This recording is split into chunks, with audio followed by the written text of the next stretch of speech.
চলো দেখো, এইখান থেকে একটু ক্রুশাল পয়েন্ট স্টার্ট হচ্ছে। কি বলছে দেখো, in truth it might well be that the two ideas could not be reconciled মানে ইউনাইটেড, ফিউজড, একাইত। ঠিক আছে, সত্যি কথা বলতে গেলে এই দুটো মতাদর্শ বা এই দুটো ভিন্ন মত বা এই দুটো ভিন্ন সত্তা এক কাছে হতে পারে না। একটু আগে নিজেই বললে এক কাছে হয়ে যায়, আবার এখন বলছে নিজে এক কাছে হতে পারে না। লজিক দিচ্ছে তার পেছনে দেখো, both conceptions could not be equally true. দুটো চিন্তা ভাবনা, দুটো কনসেপশন, দুটো আইডিয়া একসাথে সত্যি হতে পারে না। মানে একই সময়ে ব্রহ্ম এবং কালী সত্য হতে পারে না। বুঝলাম না? It is clear enough that in the end, as a subjective realization, either the mother must become Brahman বা ব্রহ্ম, or ব্রহ্ম the mother। বুঝলাম না। স্বামী বিবেকানন্দ একেশ্বরবাদে বিশ্বাসী, ভালো করে বলছি, স্বামী বিবেকানন্দ একেশ্বরবাদেই কিন্তু বিশ্বাসী। কিন্তু এইখানে আমরা যে কালী পুজোর ব্যাপারটাও যেহেতু দেখতে পাচ্ছি, তা তো হয়ে গেল, হ্যাঁ তাই তো, একের একের অধিক ঈশ্বরে বিশ্বাসী ব্যাপারটা, তাই তো হলো না? স্নেহাটা কাজ করো তো, একটু বন্ধ করে দাও তো ফ্যানটা।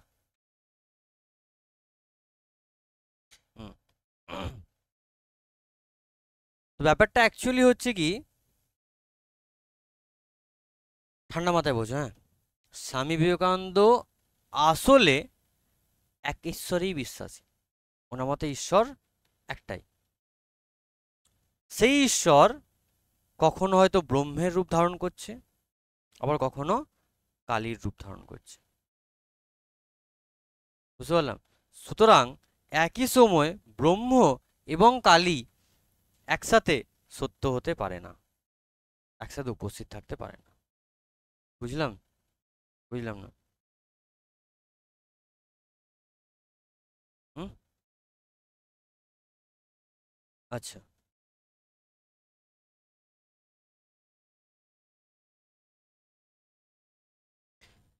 জুড়ওয়া সিনেমাটা দেখেছো? হ্যাঁ, আর জুড়ওয়া, হ্যাঁ, আচ্ছা, না, দাঁড়াও, গোবিন্দার একটা সিনেমা ছিল, নামটা মনে পড়ছে না, সম্ভবত বিবি নাম্বার 1 বা কিছু একটা ছিল। হুম, দুটো বউ ছিল, হ্যাঁ, ঠিক। বিবি নাম্বার 1, তার দুটো বউ ছিল। দুটো বউকে বিয়ে করেছে কে? আমি মানে অফ টপিক গিয়ে এই টপিকটাকে বোঝাচ্ছি, ভালো করে বোঝা, প্লিজ কেস দিও না। ঠিক আছে, মানে স্বামী বিবেকানন্দ পড়াতে আমি গোবিন্দায় চলে গেলাম ব্যাপারটা বোঝানোর জন্য, কি করে এটা হচ্ছে না ব্যাপারটা। তাহলে গোবিন্দা দুটো বিয়ে করেছে, তাই তো? তারা দুজনে গোবিন্দাকে আলাদা আলাদা নামে চেনে, ঠিক তো? এবার দুজন বউ একে অপরের মধ্যে বন্ধু, কিন্তু জানে না, মানে ভাবে দুজন স্বামী একই রকম দেখতে। ঠিক আছে, দুজন এক কাছে এলো, দিয়ে স্বামীগুলোকে ডাকা হয়েছে। আচ্ছা, এবার দুজনের স্বামী কি একসাথে উপস্থিত হতে পারে নিজে আলাদা আলাদা নামে? যে কোনো একজন আসতে পারবে, দুটো একসাথে আসতে পারবে না। ওই কপিল শর্মার কিস কিস কো প্যার করুন সিনেমাটা, হ্যাঁ, দু চারটে বউ ছিল, এক একটা ফ্লোরে এক একজন করে, লাস্ট এরকম হাত নাড়াচ্ছে, 3টে ফ্লোর থেকে সবাই হাত নাড়াচ্ছে। ঠিক আছে, এবার গোবিন্দা বা কপিল শর্মা যখন একসাথে অতগুলো রূপে, মানে অতগুলো ছদ্মবেশে এক কাছে থাকতে পারে না, ঠিক সেরকমই ঈশ্বর একই। এবার এবার কনটেক্সটে আসছি, ঈশ্বর একই, তুমি যে নামে ডাকতে চাও ডাকতে পারো। তো সেই জন্যে একই সঙ্গে ব্রহ্ম আর কালীর উপস্থিতি হতে পারে না। বুঝতে পারলাম? হ্যাঁ, হেভি বোঝালাম কিন্তু, না? এ বলো, এগুলো ইউটিউবে তো বলা যায় না, না এগুলো, তাই না? আমার উদ্দেশ্য হচ্ছে তোমাকে বোঝানো, এনি হাও আমি বোঝাবো। ঠিক আছে, দিয়ে কি বলছে, one must melt into the other, একজনকে অপরজনার রূপ ধারণ করতে হয়, তাই তো, মানে একজনকে অপরজন হতে হয়। বুঝলাম না, বুঝলাম ব্যাপারটা না, বুঝলাম না বলো। বুঝতে পারলাম। তাহলে একজনকে অতি অবশ্যই অপর রূপ ধারণ করতে হবে। মাথায় ঢুকলো না, ঢুকলো না? আচ্ছা। In any particular case, depending on the destiny and the past of the worshipping soul. তাহলে কিসের উপর নির্ভর করে? না, এটা নির্ভর করে হচ্ছে তোমার অতীতের ওপর, সরি, ভাগ্যের ওপর, এবং past of the worshipping soul, যে প্রার্থনা করছে তার উপর নির্ভর করে। বুঝলাম না। তুমি ঈশ্বরকে যে রূপে ডাকছো, ঈশ্বর তোমার কাছে সেই রূপেই আসবে। বুঝলে না এখনো? জয় বোঝেনি? হ্যাঁ, আমি বুঝিনি। আমি বিষ্ণুর 3টে অবতারের কথা বলছি: রাম, কৃষ্ণ, আরেকটা বলো। কালকে তো এখন আসেইনি কো। হ্যাঁ, কৃষ্ণ বললাম, রাম বললাম, হ্যাঁ, একটা একটা পরশুরাম, ঠিক আছে? বা আরেকটা যে অবতার ছিল,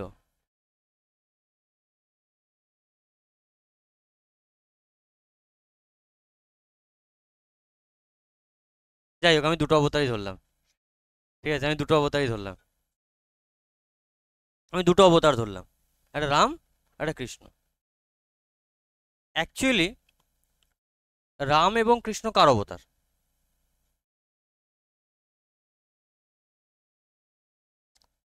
ওফ, জয়দীপ বাবু শোনো,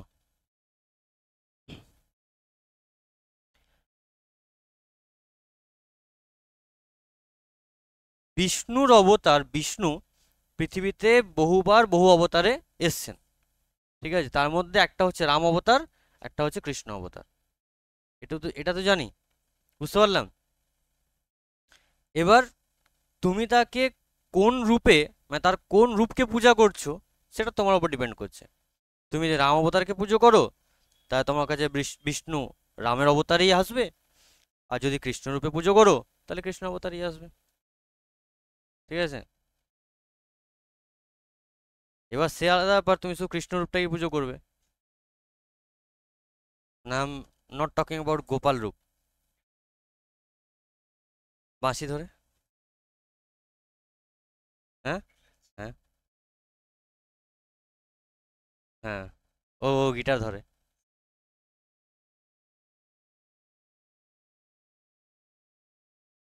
কি?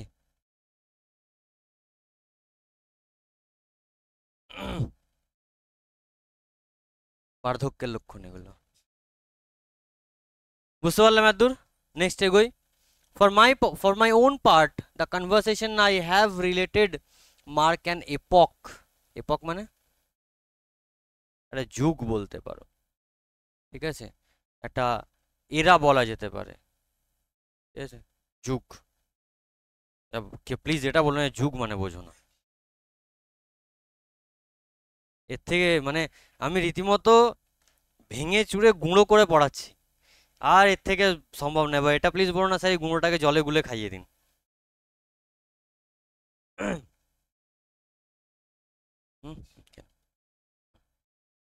For my own part, the conversation I have related, মানে কোন কনভারসেশনের কথা বলা হচ্ছে? এই যে একটু আগে যে এই যে কথোপকথনটা বলা হলো, এই যে গোটা কথোপকথনটা এখানে দেখলাম, এই গোটা কথোপকথনটা যেন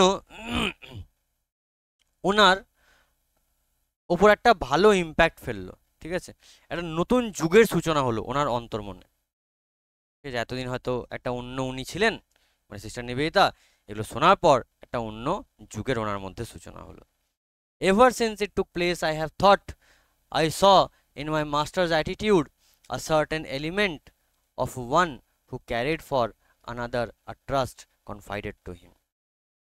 ওনার কথা শুনে আমার বারংবার একটাই জিনিস মনে হয়েছে, যে উনি একটা দায়িত্ব পালন করছেন। ঠিক আছে, যে দায়িত্বটা ওনার ওপর চাপানো হয়েছে, বা ওনাকে যে দায়িত্বটা দেওয়া হয়েছে। কি দায়িত্ব দেওয়া হয়েছে সূর্য?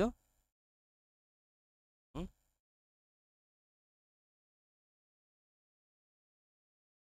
হুম। এখানে কাকে দায়িত্ব দেওয়ার কথা বললাম আমি? স্বামীজিকে। ঠিক আছে, কি দায়িত্ব দেওয়া হয়েছিল?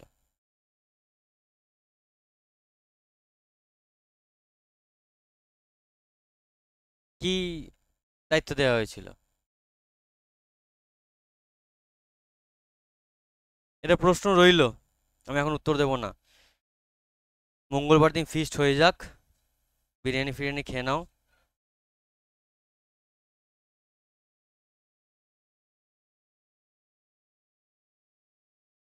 চলো দেখো। He would always he would always when asked to explain the image of Kali speaks of it as a book of experience. এটা আন্ডারলাইন করে রাখো, সবথেকে ক্রুশাল পয়েন্ট এটা। যখন স্বামীজিকে প্রশ্ন করা হয়েছিল, উনি বললেন যে কালী হচ্ছে অভিজ্ঞতার এক মহাকাব্য। ঠিক আছে, এমসিকিউ আসবে, আন্ডারলাইন করে রাখো। কালীকে স্বামী বিবেকানন্দ কি বলেছেন? না, a book of experience in which the soul turns page after page only to find that there is nothing in it after all. ভক্ত সেখানে কি করে? পাতার পর পাতা উল্টে যায় এবং শেষমেশ জানতে পায় যে শেষমেশ আসলে কিছুই না। ঠিক আছে, এটা এক্সপ্লেন করছি না, এটা তোমার মাথায় ঢুকবে না, অনেক ডিপ থিওরিতে যেতে হবে এটা বোঝাতে গেলে। ঠিক আছে, জাস্ট এটা বুঝে নাও, এমসিকিউ তো লিখে দাও, ব্যাস হয়ে গেল। And this to my own mind is the final explanation. আর আমার মতে এটাই হচ্ছে ফাইনাল বা ultimate explanation. Kali the mother is to be the worship of Indian future. Underline করো। তাহলে ইন্ডিয়ান ফিউচারে ওয়ারশিপ কে হবে? Kali. In her name will her sons find it possible to sound many experiences to their depth, and yet in end their hearts will return to the ancient wisdom, and each man will know when his hour comes that all his life was a dream.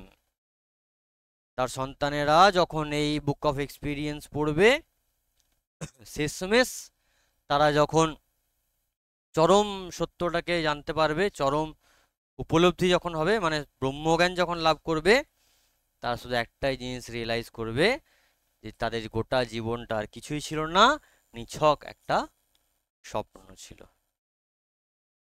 সব শেষ, সব সাদা।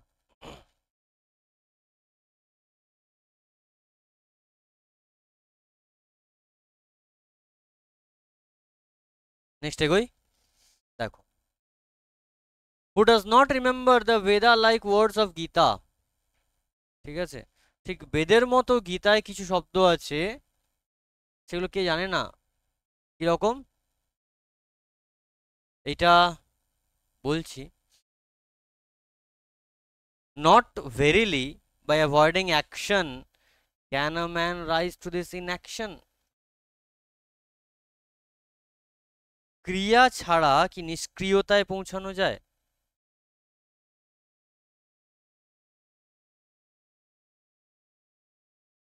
ঠিক আছে, ক্রিয়া ছাড়া কি নিষ্ক্রিয়তায় পৌঁছানো যায়?